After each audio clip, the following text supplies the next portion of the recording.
Imagine surviving the most destructive weapon ever created. Now imagine surviving it twice. 2 cities, 2 atomic bombs. 1 man caught in the heart of both explosions and lived to tell the tale. This is not fiction. This is the story of Tsutomu Yamaguchi, the man who survived both atomic bombs. August 6, 1945, Hiroshima, Japan. Tsutomu Yamaguchi was on a business trip, an ordinary engineer preparing to return home to Nagasaki. But fate had other plans. That morning, as he walked to the shipyard, a blinding light lit up the sky. Seconds later, a shockwave tore through the air. The first atomic bomb, Little Boy, had just exploded. He was just 3 kilometers from ground zero. The blast threw him into the air. He lost consciousness. When he woke up, he was burned, deafened, and covered in debris, but he was alive. He wandered through a city turned to ash, buildings flattened, people charred, civilians screaming in agony, their skin hanging like ribbons. Hiroshima was hell on earth. Incredibly, 2 days later, with burns and wounds barely treated, Yamaguchi returned home to Nagasaki, over 180 miles away.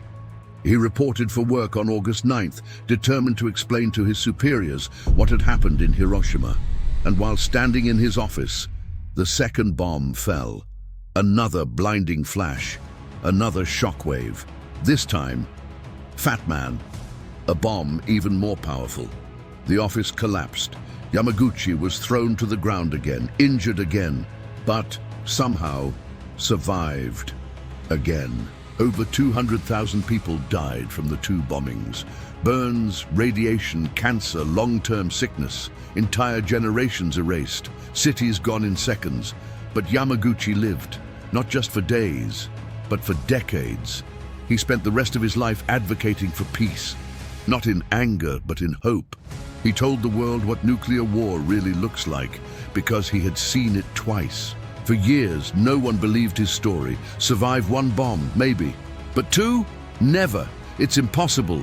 In 2009, the Japanese government officially recognized him as the only person to survive both atomic bombings, not as a curiosity, but as a warning. Yamaguchi wasn't a superhero. He wasn't immune to radiation. He was a father, a husband, a worker, an ordinary man, caught in extraordinary horror. He suffered. His family suffered. He battled cancer later in life, likely caused by the radiation. But he used his pain to speak out, to make sure the world never forgot what was unleashed in 1945. Tsutomu Yamaguchi lived through not 1, but 2 atomic apocalypses. He didn't just survive history, he carried it. Not in his scars, but in his voice. A voice that warned, never again.